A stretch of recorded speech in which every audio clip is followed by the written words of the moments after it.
man was stunned to discover that the newborn baby chimp could actually drink from a bottle all on its own. Even more incredible, when he accidentally picked up his fork and knife the wrong way during a meal, the chimp gently reached out and guided his hand. The old man froze, completely speechless.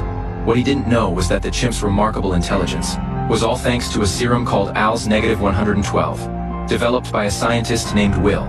Will claimed that this drug had the potential to cure Alzheimer's disease. If it worked, it would bring investors a jaw-dropping fortune. So, they set up their research facility deep in the redwood forest outside the city, and sent out a specialized team to capture several chimpanzees for testing. After a period of drug trials, one of the chimps, Subject 9, showed a remarkable boost in intelligence. After watching Subject 9 solve a complex puzzle in under a minute with his own eyes, Will burst out of the lab, buzzing with excitement, and rushed straight to the investors. Pushing hard to move into human trials, 5.5 years had passed, and Will had been living in the lab practically every single day. Laser, focused on developing ALS-112. His drive came from one place.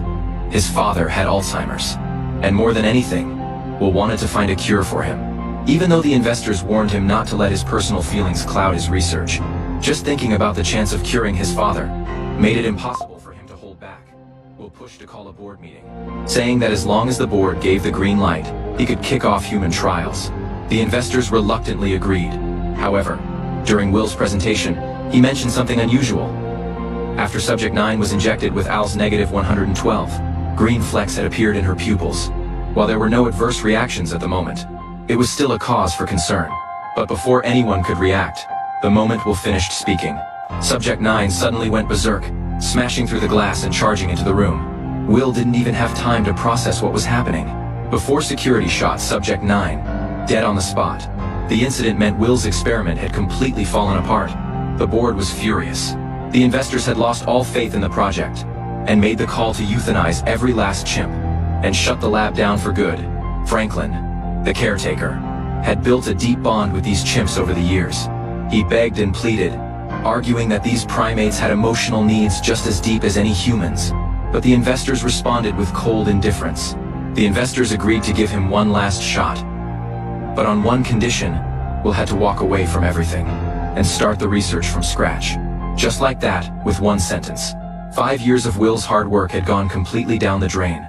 With no other choice, Will headed back to the enclosure, originally planning to say a proper goodbye to the chimps, but instead, he stumbled upon the real reason Subject 9 had snapped.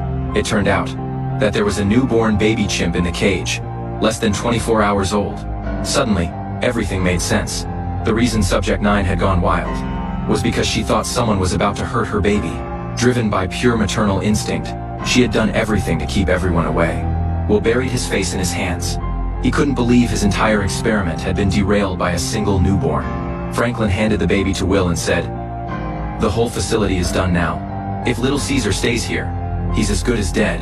Of course, Will could have chosen to have the baby euthanized, but looking down at the tiny life cradled in his arms, he just couldn't bring himself to do it. He decided to take the baby home. Back home, Will found that his father's condition still hadn't improved. His father was teetering on the edge of a complete mental breakdown, only able to recall things from the past, with no memory of anything happening in the present. Will decided to introduce him to the baby chimp, hoping it might spark something in his father's memory. He lifted the baby high in the air, and gave him a name, Caesar. Caesar's arrival breathed new life into a home that had once felt completely lifeless. With work and life pulling him in every direction, Will had no choice but to hand over Caesar's care to his father. Surprisingly, his father took to it wonderfully. The first time Will watched his father feed Caesar, that Caesar, only a few days old, was already feeding himself from the bottle independently. At that moment, Will noticed that green flecks had also appeared in Caesar's eyes. He suspected Caesar had absorbed ALS-112 while still in the womb. 3 years went by, and Will had gradually confirmed what he'd suspected. Caesar could not only use the bathroom just like a human, but had also picked up basic sign language. Will set up a room for Caesar up in the attic, and Caesar's favorite thing to do was sit by the window, snacking away while watching the world outside. Will also ran a series of cognitive tests, and the results showed that Caesar's intelligence had far surpassed his mother's, and was even sharper than that of human children the same age. Will was over the moon, planning to continue using Caesar in his research, to crack the remaining challenges with the drug. But at the same time, His father's condition was getting worse and worse. He was constantly getting into arguments with his caretaker, and had even become physically aggressive. The caretaker had finally reached her breaking point, and urged Will to consider putting his father in a care facility. Looking at his father's deteriorating state, a bold idea began